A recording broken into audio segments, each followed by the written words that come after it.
Señores, muy buenas noches. En primer lugar, agradecer vuestra asistencia a este acto que creo que es muy interesante.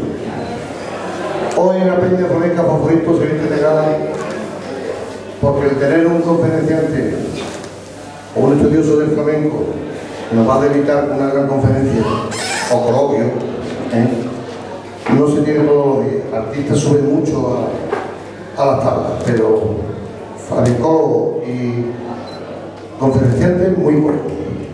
Hoy tenemos con nosotros a un señor que se llama don Antonio Manuel.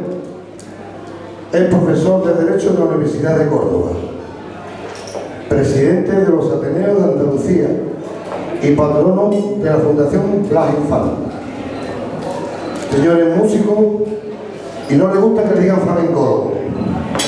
Él es un estudioso de los orígenes del flamenco. Y esta noche nos va a dedicar, seguramente vamos a disfrutar con su conferencia. Esta está titulada Arqueología de los Hondos. Yo creo que el título lo dice todo.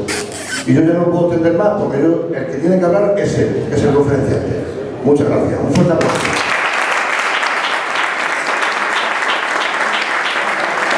Y le agradezco enormemente que hayan venido. Me siento realmente muy feliz, porque creerme que hace unos años me hubiera costado creer que estaría en una peña flamenca, precisamente hablando de flamenco. Porque yo soy...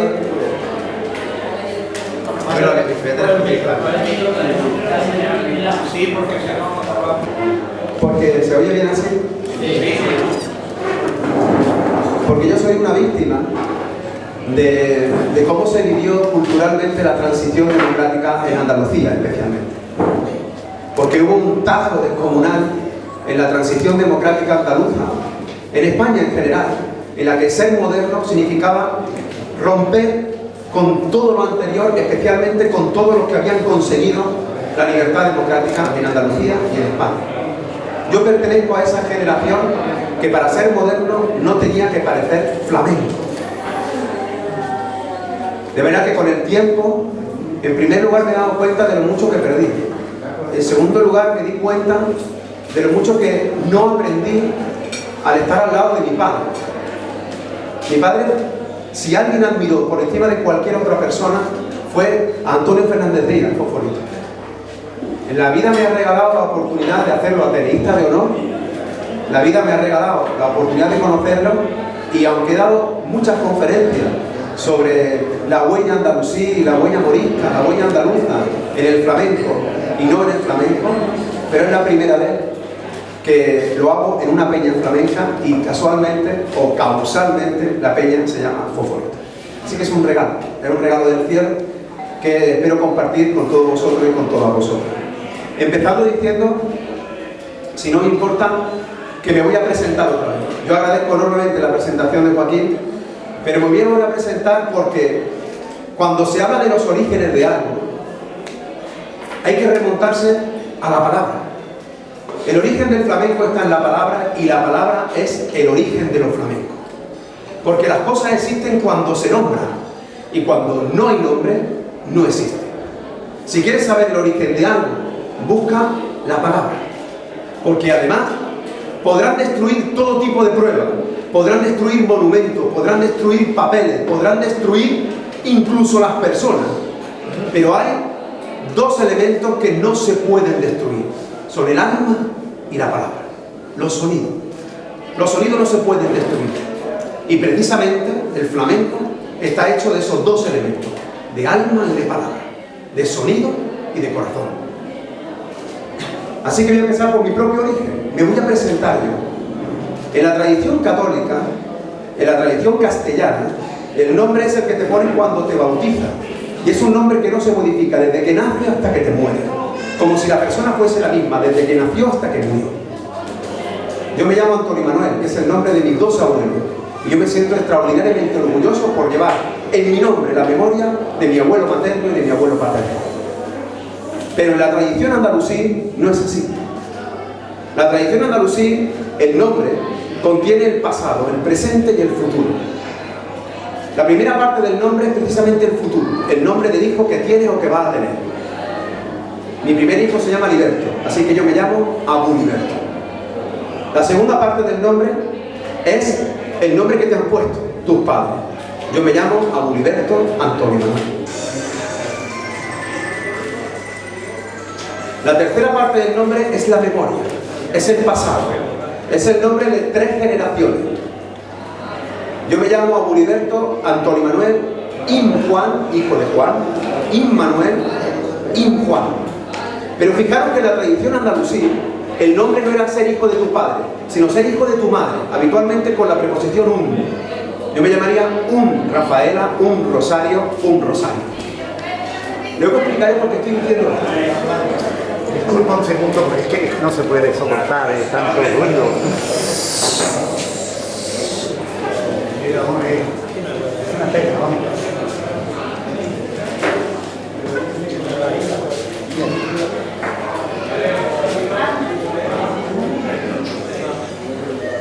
Que le voy a hablar del origen de los flamencos. Y le decía que para saber el origen de una cosa hay que buscar en el nombre, porque el origen está en la palabra. Y voy a empezar con mi propio nombre, es decir, con vuestro propio nombre. Quiero que sepan el origen de vuestro propio nombre. Y decía que en la tradición católica castellana, el nombre está fijo desde que naces hasta que te mueres. Sin embargo, en la tradición andalusí, tanto la sefardí como la musulmana, no, el nombre está vivo. Y la primera parte es el futuro, la segunda parte es el nombre que te ponen, la tercera parte es el nombre de tus antepasados y la cuarta parte es el nombre de tus circunstancias vitales. En primer lugar, el lugar donde naciste. Yo soy el almodovarí, porque nací en Almodóvar. El lugar donde has vivido, el Curtubí, porque viví en Córdoba.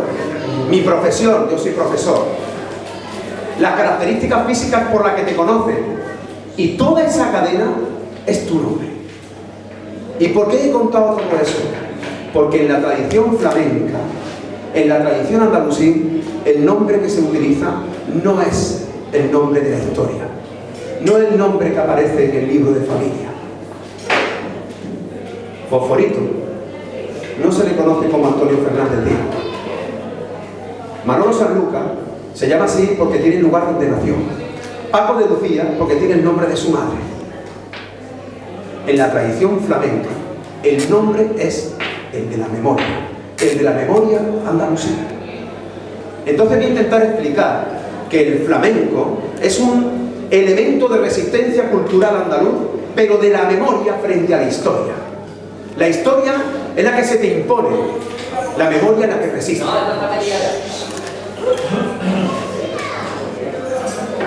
Voy a intentar poner un ejemplo que yo suelo poner muchas veces para que entiendan la diferencia que hay entre historia y memoria.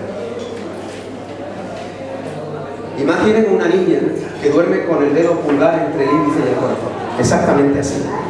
Yo pongo este ejemplo porque mi mujer duerme así y porque mi hija duerme así. Imaginen que la niña, cuando se va a quedar dormida, llega la madre y le separa todas las noches los dedos de las manos. Le pregunta a la niña que por qué y la madre le dice que tú quédate dormida. Hasta que un día descubren que la niña tiene cáncer en la sangre, tiene leucemia. Y le piden un trasplante de médula espinal. Y entonces la madre dice, yo no soy la madre. Y van a buscar a la madre biológica. Y cuando encuentran a la madre biológica, la madre duerme así. ¿Qué es lo que ha ocurrido ahí? La historia es el libro de familia, que decía que la madre era otra.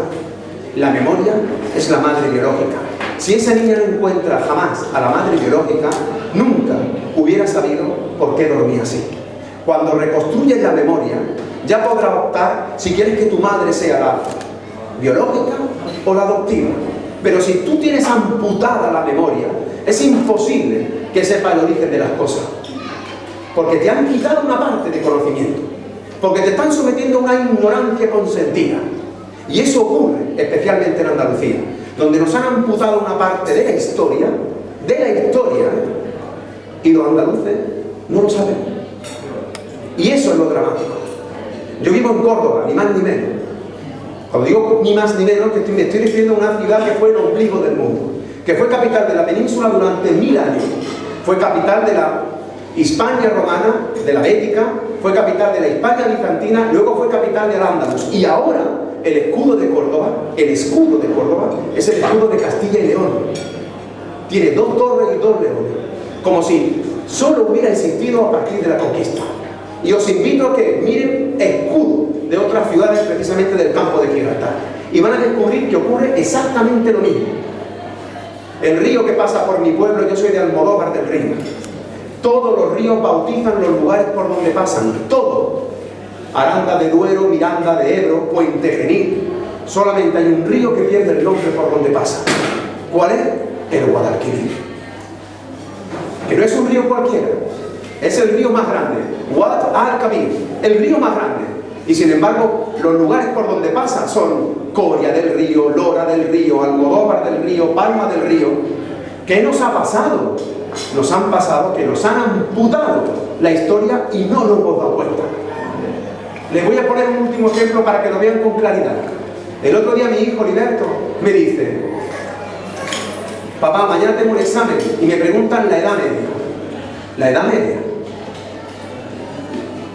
Me saca el libro, un libro editado en Andalucía, me estoy refiriendo ahora porque veo niños en la sala, un libro editado en Andalucía, y dice: la edad media comienza con la caída del Imperio Romano y termina con el descubrimiento de América. Yo le digo a mi hijo: mira, otro día te cuento lo del descubrimiento de América, porque descubrir, la gente ya estaba, ¿eh? Igual es colonizar, igual es conquistar. Pero fíjense que dice: durante la Edad Media hay 3 estamentos, 3 clases de pueblos: la nobleza, el clero y el pueblo llano.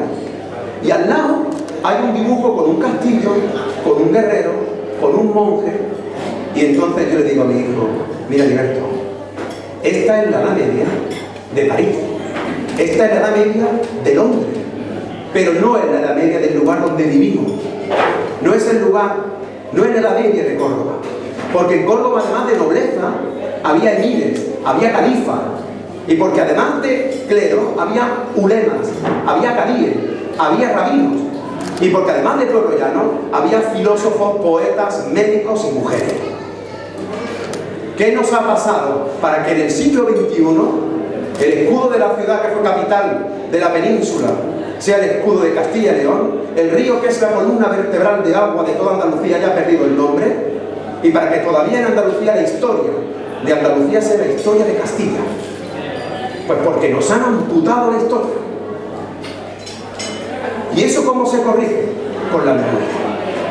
Se corrige con la memoria, porque la memoria habita en todos vosotros. Y yo lo que voy a demostrar en el tiempo que me permitáis es que el flamenco es precisamente el paradigma de la resistencia de la memoria. Porque en el flamenco, si os paráis a pensar levemente, el flamenco se canta en andaluz y se canta de memoria.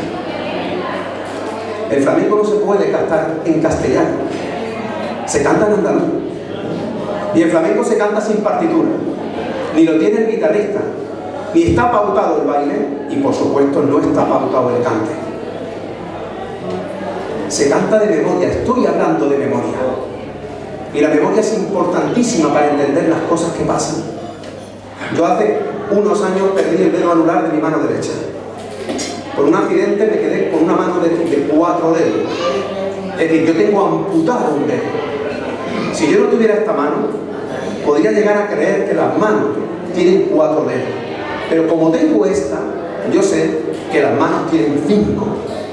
A los andaluces nos han amputado una parte de la historia, que no es una parte cualquiera, pero podemos recuperarla si a la historia le añadimos la memoria, si a la madre adoptiva le añadimos la madre biológica. Y la prueba está en el flamenco.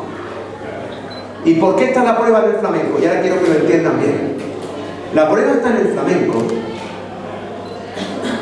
porque la única forma de cambiar el molde de la historia oficial es oponiéndole la memoria. La historia puede mentir. Acabo de poner 3 ejemplos clarísimos de mentira. 3 ejemplos tan evidentes que no se ven. Tan evidentes que no se ven. Tan evidentes que lo consentimos. ¿Es cierto o no es cierto? Entonces, ¿cómo que somos nosotros los que tenemos que demostrar la historia. Son ellos los que tienen que demostrar que nosotros, que lo evidente no es verdad. ¿Me estoy explicando? ¿Lo estáis entendiendo? La historia dice que el flamenco viene de Holanda. Que el término, que la palabra, que es el origen, acabo de demostrar que uno existe cuando se bautiza. Y que a pesar del nombre católico castellano, los andaluces hemos seguido utilizando el mote, que es cualquier elemento de la cadena. Cualquier elemento de la cadena que he contado. O eres el hijo de, o eres el lugar donde naciste, o la característica física. ¿Es cierto o no? ¿Y por qué tengo que ser yo quien demuestre algo que es evidente, como que el flamenco no proviene de Holanda? ¿Cuánta gente habéis visto en Ámsterdam cantando soleado? La gente en La Haya va cantando bulería. Pero esto que es tan absurdo está en la Real Academia Española de la Lengua. ¿Y eso por qué? Porque hay que retrotraerse exactamente al origen de la palabra, que es lo que voy a hacer ahora. Vamos a viajar exactamente al origen de la palabra, si me permiten. ¿Vamos bien? Sí. ¿Se puede entrar a la puerta, por favor? La puerta vamos a poner una mesa ahí, Juan, porque... Una mesa ahí, Definirían el flamenco las dos palabras. Estoy convencido que todos y todas al unísono dirían ay y ole. Podríamos ver el factor común de todas las palabras que queráis, pero las palabras son ay y ole. Y eso demuestra que el flamenco está hecho de dolor y es un lenguaje sagrado. Porque ole es Allah, es el nombre de Dios para los musulmanes. Ole. Fijaros que la palabra más hispana es Allah. Lo que pasa es que quiero que sepan ya que en al-Ándalus se hablaba con Imena. ¿Imena qué es? Imena es que la A suena como si fuera una E. Entonces no es Allah. Allah lo dirán en Huesca, lo dirán en Zaragoza, a la maño, a la pues. Pero aquí dicen él. Esas dos palabras, vamos a viajar a esas dos palabras. Tendremos que encontrar en qué momento de nuestra historia, en qué momento de nuestra memoria nos han causado daño para decir ahí. Y ese momento en el que decimos ahí, es un momento en el que decimos Allah. Pero porque estoy diciendo algo tan evidente como el nombre del río, como la historia de nuestra Edad Media, como mi nombre. ¿Lo ven? Y eso cuando ocurre en el siglo I, en el siglo II, en el siglo XVIII, en el siglo XIX. El flamenco nace por generación espontánea en el siglo XIX. Las cosas ocurren porque de un día para otro, de una forma anecdótica casi, un cantador en una cueva aparece cantando sigrilla. No. Hay un arrastre histórico, anterior, y vamos a retrotraerlo exactamente a ese momento. ¿Os parece bien? Vamos a empezar hablando de qué hablábamos. ¿Cuál es nuestra lengua? Si estamos diciendo que el flamenco se canta en andaluz y se canta de memoria, vamos a colocarnos exactamente en ese momento. Así que permitidme que haga un viaje muy rápido, pero tenemos que hacerlo para entenderlo. Vamos a empezar, si queréis, diciendo que los sonidos son milenarios en Andalucía. Repito que yo vivo en una ciudad que se llama Córdoba. Y Córdoba no es un sonido que traen los romanos. Ese sonido ya existía antes. El sonido cor, car, gor, gar, ese sonido significa ciudad. Por eso hay tantos pueblos, tantas villas en Andalucía, sobre todo en la Bélica, que empiezan con ese sonido. Cártama, Cartaya, Carmona, Carcabuey, Córdoba. La desinencia uva significa agua. Córdoba es la ciudad del agua, igual que Huelva, Huelva. Es decir, son sonidos anteriores. Y cuando llega el conquistador, le pregunta, ¿tú cómo te llamas? Y dice, yo soy Córdoba. Y lo traduce a su lengua. Es decir, acomoda lo que acaba de escuchar a su sonido. De la misma manera que cuando España conquista América, le pregunta, ¿cómo te llamas? Y dice, Tenochtitlán. Y lo acomoda. De la misma manera que Auschwitz, que es el campo de concentración nazi, es una palabra alemana de una ciudad polaca, que es Auschwitz. Pero le preguntan, ¿cómo te llamas? Y dice, Auschwitz. Es decir, los sonidos han existido aquí siempre.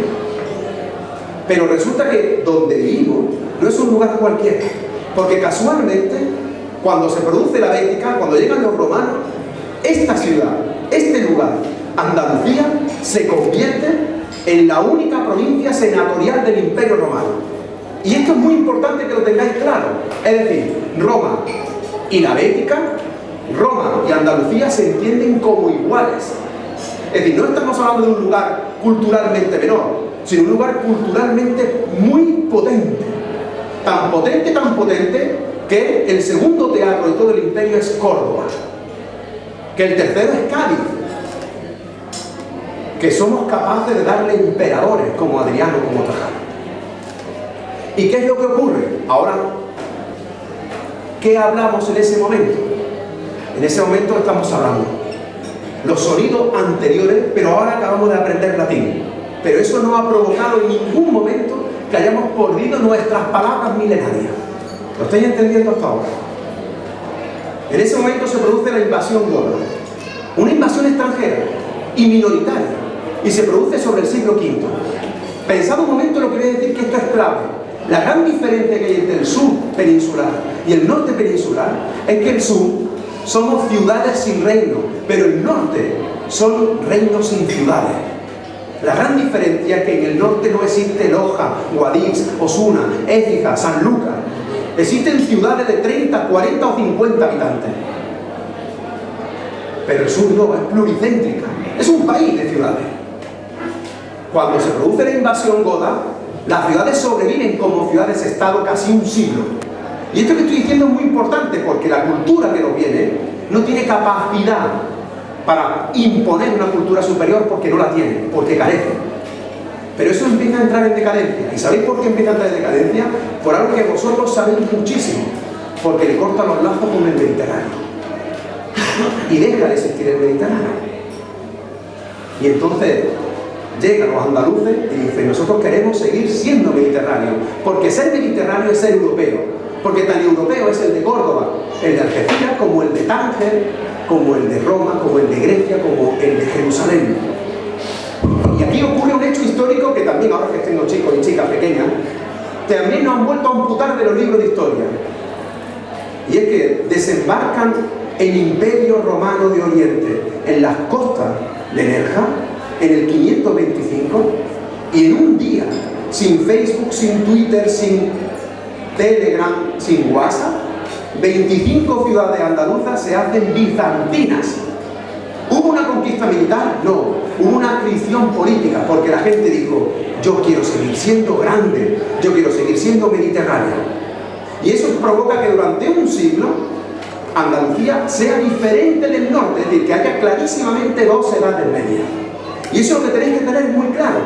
¿Por qué? Porque cuando se produce la invasión visigoda, de nuevo vuelve a haber una resistencia cultural, diciendo: es que no queremos ser pequeños, es que queremos ser grandes.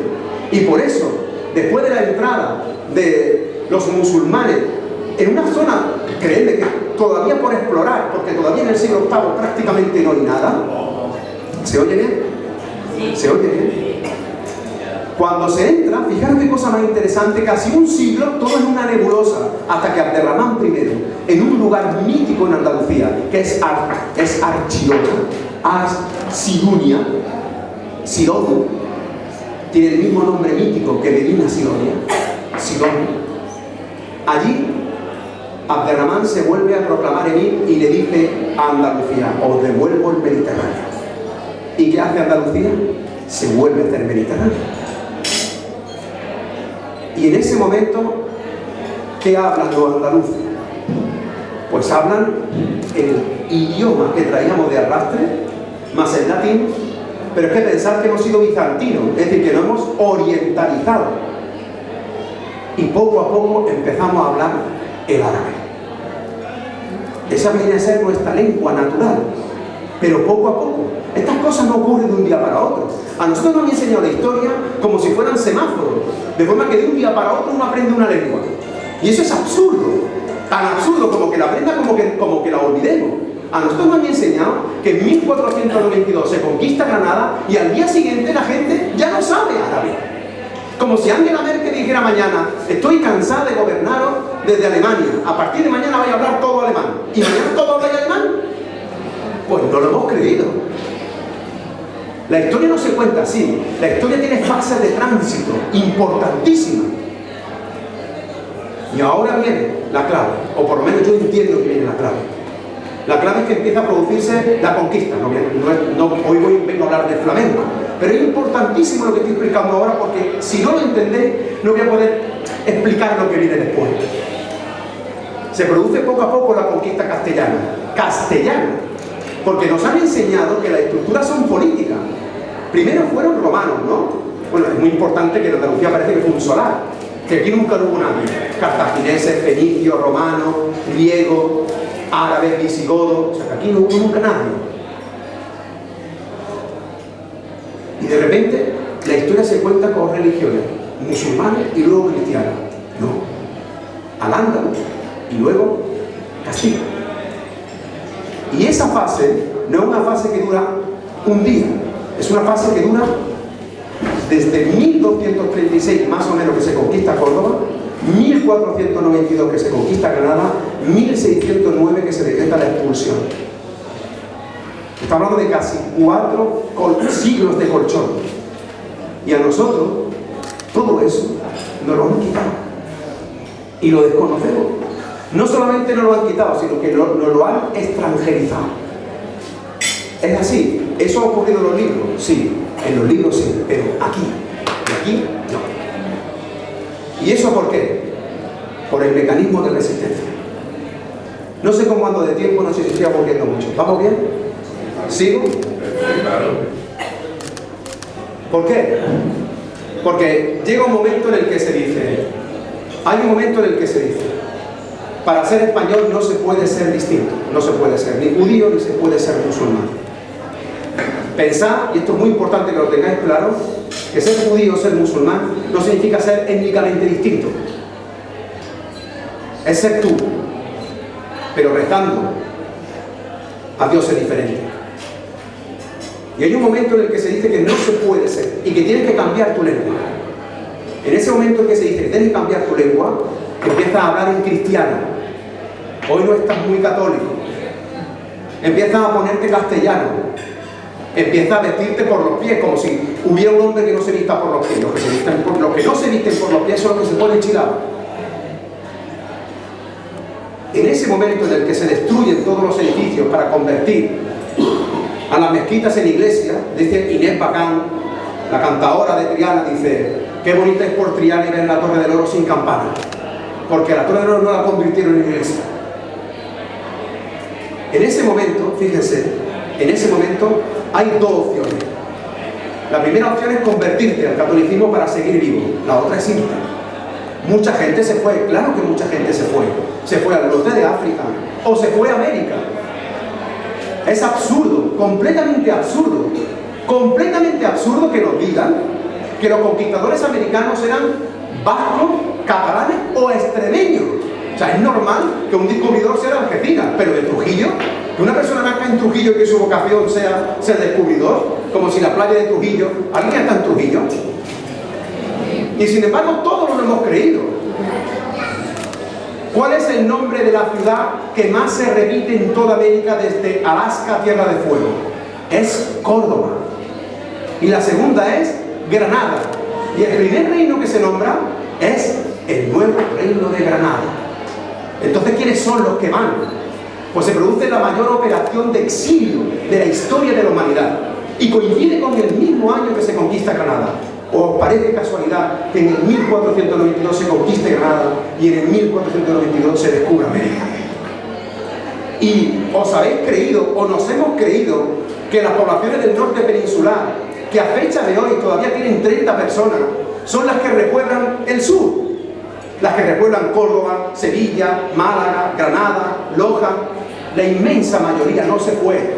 La inmensa mayoría se quedó. Pero se convirtió al catolicismo. Y no se convirtió de una forma cualquiera, se hizo la más católica del mundo. ¿Y cómo lo hizo? Lo hizo de dos maneras.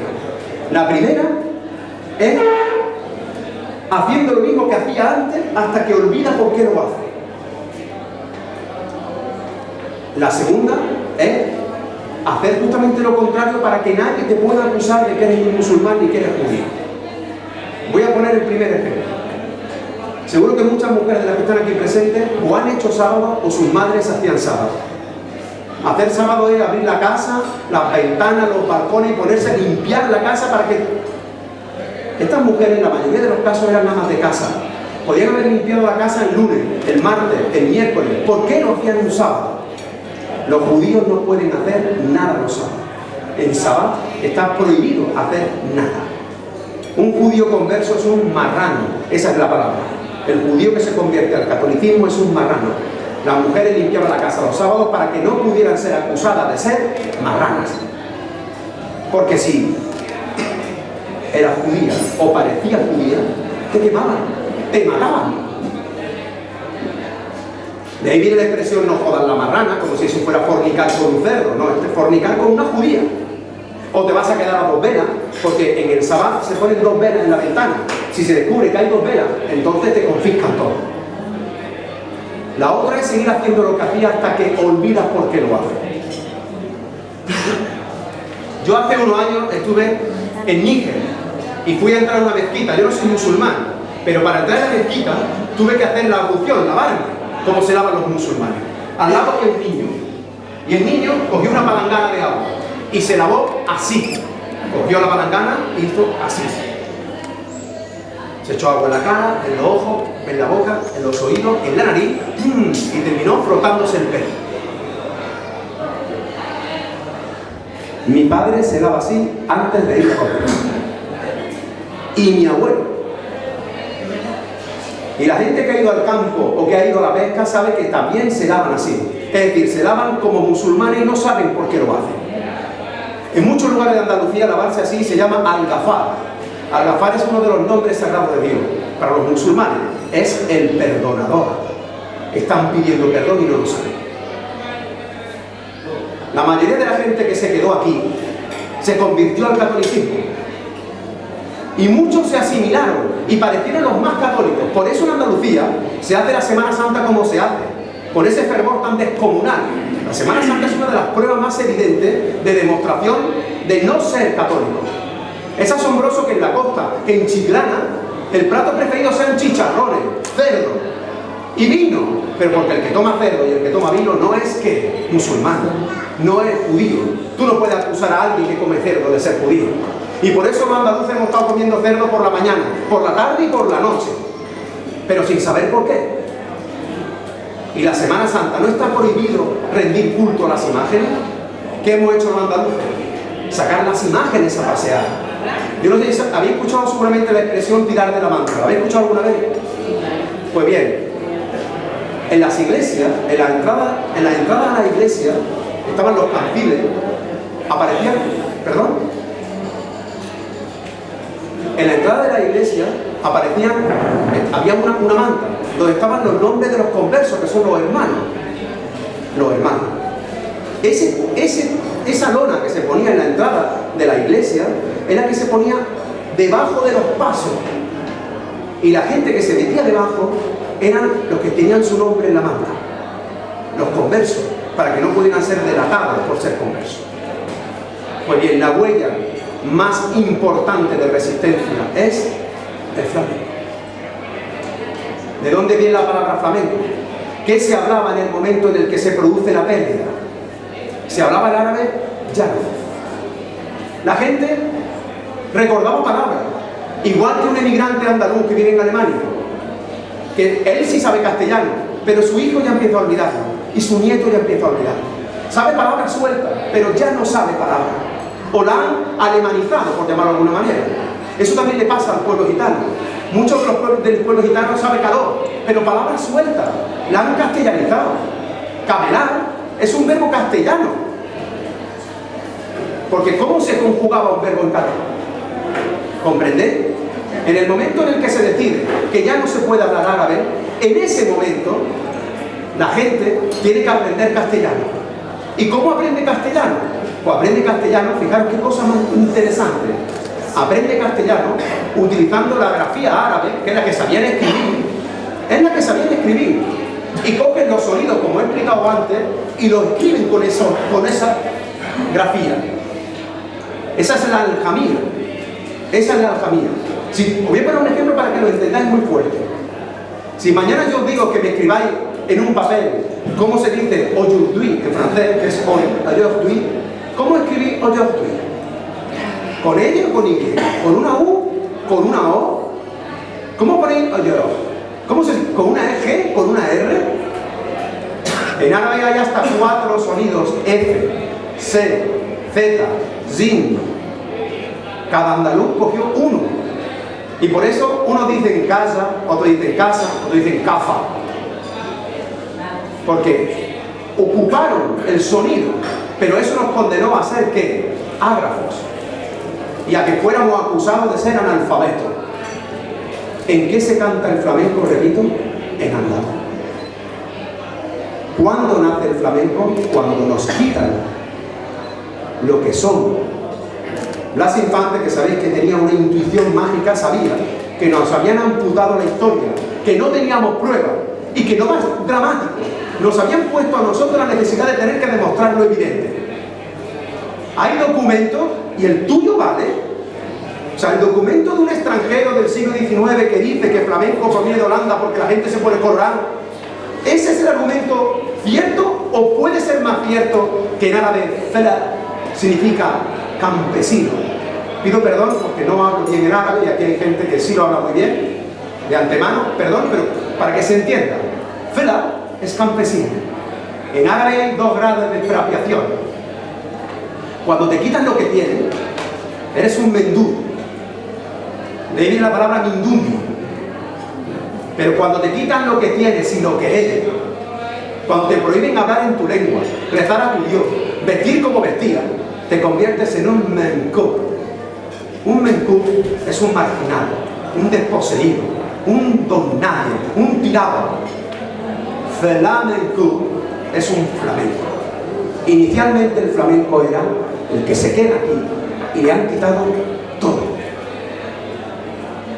Y esa persona es la que conserva la memoria milenaria, no solamente de los sonidos, sino de la música ancestral. Y lo que ocurre es que como nos han quitado esa parte, no somos capaces de entenderlo. Pero es muy sencillo y veréis cómo lo vais a entender a la perfección. Dicen: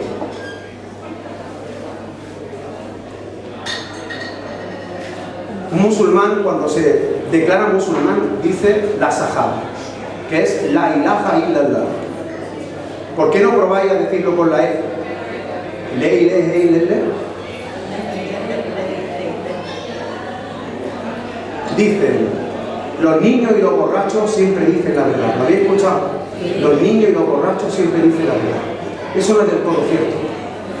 Lo que quiere decir ese refrán es que cuando eres niño y aún no has sido bautizado, en ti todavía está la verdad. Seguramente habéis escuchado 1000 veces la canción ¿Dónde están las llaves matariles? ¿No? ¿Dónde están las...? En árabe, mate firril significa muerto durante el viaje. ¿Por qué no la cantáis otra vez? ¿Dónde están las llaves? Muerto durante el viaje. En el fondo del mar, muerto durante el viaje. La gente que se fue de aquí llevaba las llaves de su casa por si algún día volvía. Pero los niños no los van a quemar, ¿no? Los van a matar, por eso muchas de las palabras se quedaron en los niños.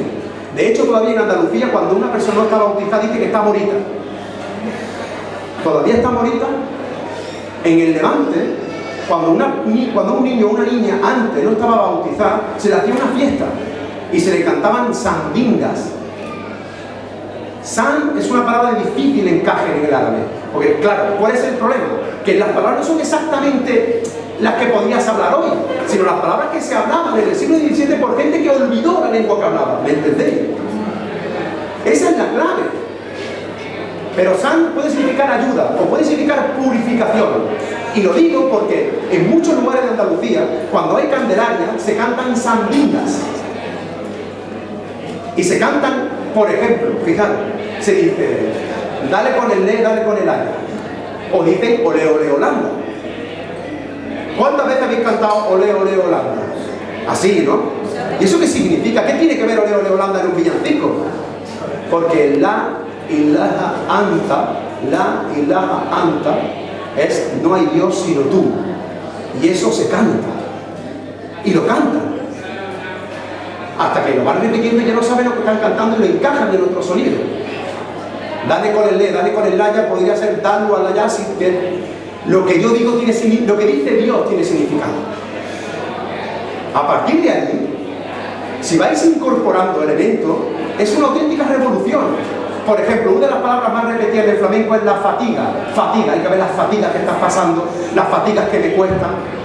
Decía Camarón, limones de noche, limones de día. Fatiga las mías, limones de noche, limones de día. En árabe la fatiga es lo que más se repite, que es Bismillah ar-Rahman ar-Rahim. Es lo que más se repite. Lo que intento deciros es que están rezando, pero no lo saben. Y lo hacen desahuciados, marginados, que se mezclan con el pueblo desahuciado y marginado que es el gitano. Y la fusión de esa doble persecución provoca, por un lado, el olvido. Igual que la gente se lava así, no sabe por qué se lava. Lo olvidan, pero lo hacen. Están rezando, y no todo el flamenco es rezar. El verdadero rezo es el cante lo que sale de aquí. Y por eso, y quiero que todo el mundo lo entienda, un cantador canta solo. Un cante popular y sin embargo en solitario. Un cantador, una cantadora canta así, que es como se pide, que se llama dunja. O levantan el dedo, como si fuera señal de unidad. Así. Y dicen ay, ay, ay, porque les duele la pérdida de lo que les han quitado. Y el nombre de los palos es más que evidente. Farruca, que viene de Faruk, que es el que distingue el bien y el mal, la verdad de la mentira. El valiente. La caña, que viene de gaña, que es sonido, que es canción. La sueta también es sonido. Ustedes saben cómo se casan la gente, cómo se casaban los andalucíes, cómo nos casábamos nosotros. Cogen a la novia, la visten de blanco, la ponen en un altar, la sacan de la casa de la novia con una orquesta detrás, que le va cantando. La gente le va cantando por los balcones, le está diciendo guapa, guapa, que es Yamila, Yamila, le está tirando flores. ¿Eso qué es? Eso es la Semana Santa. Pero lo que hace el pueblo andaluz es que un impacto como ese, un trauma de esa magnitud, la convierte en una obra de arte. Y no una obra de arte cualquiera, la convierte en el flamenco, es decir, en patrimonio mundial inmaterial. En una que tiene una capacidad globalizatoria enorme, es decir, todo el mundo sabe lo que es el flamenco, porque lo que hemos hecho ha sido universalizar el dolor y universalizar la alegría. Pero no sabemos el origen de las cosas. Y todavía duele que en el siglo XXI se diga en el diccionario que flamenco proviene de Holanda. Eso es un insulto para nosotros, pero es un insulto para nuestro pueblo. Igual, yo invito a que vayáis al diccionario, que miréis la palabra jarana. Os invito a que lo busquéis. Jarana. Y dice el diccionario, jarana, palabra de origen desconocido. Jarana. Nosotros, cuando estábamos aquí, y podíamos ser judíos, musulmanes, cristianos o paganos, que es como hemos sido prácticamente toda la vida, nosotros los andaluces somos politeístas. Y cuando ha venido otro Dios hemos dicho ponte ahí. No hemos tenido nunca ningún problema. Por eso cada uno es de su virgen, de la suya, no de la del vecino. Haram. En árabe lo permitido es halal, el jaleo, de bien los jaleos. Lo prohibido es el haram, irte de vino, irte de jarana, es irte de lo prohibido. Pero claro, los académicos dicen que no puede provenir del árabe porque creen que en 1492 la gente que vivía aquí de un día para otro olvidó la lengua que hablaba. Y no lo hemos creído, como si mañana dicen que olvidemos la lengua. No. Yo tengo familia en Cataluña que habla en andaluz y su hijo habla en andaluz, aunque ya son catalanes. Y fuera por la puerta hablan en catalán y cuando entran en su casa le dicen a mi tía, mamá, ponme un plato de lentejas. Que han olvidado la lengua que hablaban, ¿cómo la van a olvidar? Pero a nosotros sí nos han dicho que la olvidemos. Faralae, dice que viene del francés farfalán. También habéis visto la gente en Versalles vestida de flamenca. En árabe fará significa alegría, fará, alegría. De ahí viene la palabra feria. Irse de feria no es vender ganado, es irse de alegría. Malfario, mala alegría. Irte de farra. En árabe traje se dice lebs. Vestido es leps, faraleps es el traje de la alegría. ¿Y lo sabemos? No. Eso ocurrió especialmente grave, es como digo con el flamenco. Decía que los niños y los borrachos siempre dicen la verdad. Os voy a compartir una cosa y si queréis termino. Veréis. La expresión Menku. El otro día vi una conferencia en trabajo por un tema distinto. Y cuando un compañero dijo flamenco, el traductor, de una forma sorprendente, dijo flamenco. Y cambió la C por la G. Yo aún no lo sé. Y le pregunté a un compañero que por qué lo hacía. Y no me lo supo explicar. Pero lo que sí quiero que veáis es la cantidad de palos flamencos que terminan en esa desilusión. Tango, fandango, milonga, zorongo. ¿Es casualidad? ¿O cada uno es el cante del desahuciado? Si es fandango, puede ser los cantes de fonda que canta la gente marginal. Lo he dicho antes con Sandinga, pero podríamos aplicarlo con ¿cuántos palos del flamenco? Menos con el fondo, con el que verdaderamente es un reto, con el que verdaderamente sale del alma, con el que verdaderamente un cantador sale de sí y el que lo escucha sale de sí. En árabe, siquiría significa borrachera. Así que, seguirilla no es seguirilla, es otra palabra, no tiene nada que ver. Siquiría es embriaguez, pero no pensad que es de estar borracho, sino de estar ido. Para la gente que vivía en Andalucía, había unos místicos que se llamaban sufis, y los sufis lo que hacían era salir de sí, y podían salir de sí de dos maneras. Uno es el sufismo que se llama de la sobriedad, que es salir de sí, sacar fuera, pero desde la sobriedad. Ese misticismo acabó llegando a Santa Teresa, a San Juan de la Cruz. Pero cuando tú sales de sí, no con la sobriedad, sino con la ebriedad, con el éxtasis, cantando, con lo que se llama la samá, eso es el sufismo de la embriaguez, que tenía su origen en Persia y que llegó aquí porque, como he dicho antes, siempre fuimos mediterráneos. Y no porque venían en un barco, sino porque lo que estaba aquí estaba allí, lo que estaba allí estaba aquí. Porque era común, porque la cultura es común. Hasta que llega un momento en el que se decide que la punta del compás ya no va a estar en el Mediterráneo, sino que va a estar en Berlín. Y cambia radicalmente la historia, porque de repente ya vosotros, Algeciras y Gibraltar se convierten en frontera con otro mundo. Pero hasta entonces no era frontera, era la otra acera. La acera de un mismo mundo. Y eso que lo cambia todo, que cambia la historia, es la clave para que entendáis que es la siguirilla. La siguirilla no es un cante cualquiera, es el cante por definición, es el cante hondo por excelencia. En la siguirilla, vosotros que sois flamencólogos de verdad, sabéis que no se admite ni una alegría, nada. En la siguirilla no se puede cantar nada alegre. Es el palo más duro, el más trascendente, en el que se arranca con un grito de dolor desmesurado, en el que además la métrica es casi una prosa, totalmente rota, no tiene nada que ver con el resto de los cantes. ¿Por qué? Porque están rezando. Quien niegue los paralelismos de las melismas de la siguirilla con los melismas de quien está recitando es porque no ha querido escuchar o porque no quiere escuchar. En mi casa todavía, en mi pueblo todavía, yo no sé si aquí, cuando un niño nace, lo primero que se le hace para cortarle las uñas, yo no sé si se hace aquí, pero hay que hacerlo detrás de la puerta por alguien que sepa cantar y cantando le cortan la uña.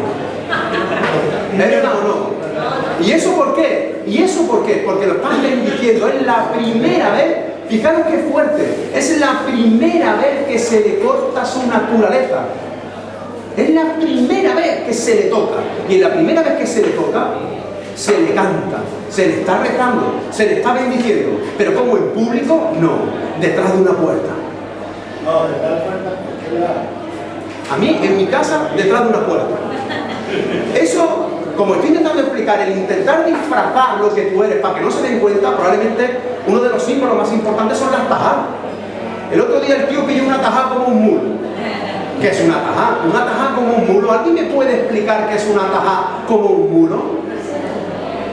Yo no sé si aquí todavía se sigue haciendo en Algeciras, pero en muchísimos lugares, especialmente rurales de Andalucía, se hacía lo que se llamaba el salmorejo, que era bajarle los pantalones a los chavales y les frotaban la picha con hierba, con no sé qué. Agahecho, salmorejo, Capacho. capacho. ¿Por qué se le llama así? ¿Qué es lo que están haciendo? Están viendo si eres musulmán o judío, porque los musulmanes y los judíos tienen cortado el prepucio.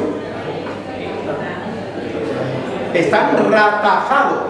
Y en la fiesta en la que se rataja, en la fiesta en la que se le corta, la gente se emborracha, se embriaga. Y por eso, porque claro, si tú eres musulmán no te puedes emborrachar. Entonces se hace la fiesta, pero luego tú te emborrachas y pillas una taja como un mulo, porque no voy a explicar públicamente el tamaño del pene de un mulo. ¿Se entiende? La capacidad de conversión de lo que estamos haciendo en otra lengua es descomunal, pero no la sabemos. La siquiría es un descubrimiento descomunal. Lo que yo estoy compartiendo con vosotros es completamente revolucionario. Los que seáis flamencólogos sabéis lo que estoy diciendo.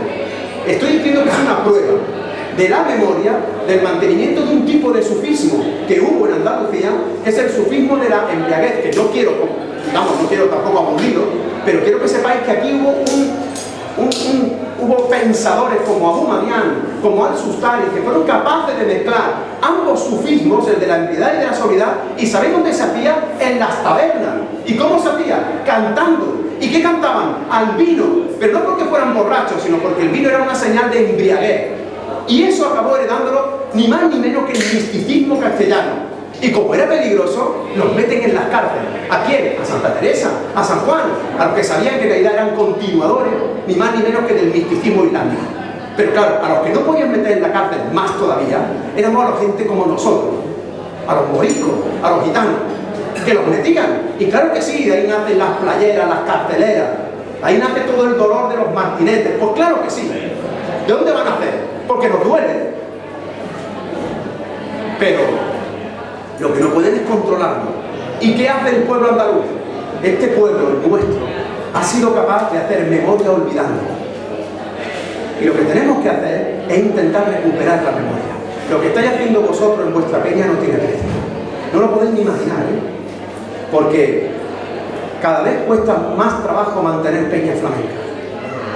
Que estéis aquí, escuchándome a mí, sabiendo lo que no se dice, porque es la memoria de un pueblo, que es contestada simplemente porque te dicen, oye, es que como es evidente, pero como no tienes papel, no puedes demostrarlo. Que yo no puedo demostrar lo que estoy diciendo, ¿qué más pruebas quieres que te diga? Que el canto sufi por excelencia es la cagual y las siguirillas terminan con la cabal. ¿Continúo diciéndote prueba? ¿Sigo diciendo lo que se canta, las letras? Dice la niña de los peines, fui piedra y perdí mi centro.